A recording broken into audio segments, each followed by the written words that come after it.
Hello guys, আমি একটা ছোট্ট খাট্ট কন্টেন্ট ক্রিয়েটার। অনেকে বলে রোস্টিং করি, ফানি ভিডিও করি, তো খুব ভালো। তো আমার ভিডিও দেখে আমার এক বোন ভাবছে যে আমি বিশাল বড় নেতা, বুঝলো তো। এই মাঝে কিছুদিন একটু পার্টি নিয়ে ভিডিও করেছি, বিশাল বড় নেতা।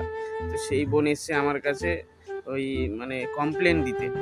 তো আমি বললাম, বোন আমি তো ভিডিও বানাই, তোর কমপ্লেন আমি তো কিছু করতে পারবো না, তবু আমি আমার দর্শকদের দেখাবো। এর মধ্যে যদি পুলিশ কিছু থাকে, তোর যদি কোনো উপকার করে, তো চলো জিজ্ঞাসা করি বোনকে যে বোনের কি অসুবিধা হচ্ছে।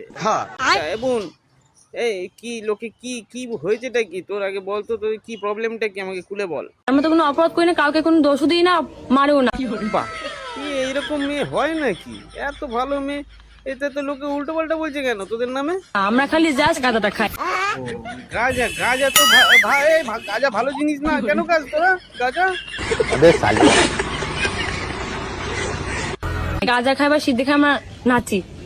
নাচ তো খুব ভালো জিনিস বোন, তো গাঁজা খেয়ে নাচার কি দরকার? তো গান চালিয়ে নাচ না, তুই ভাত তরকারি খা, গাঁজা খেয়ে নাচিস, আমার কাছে এসছিস, লোকে কি ভাববে যে আমি গাঁজা বিশেষজ্ঞ?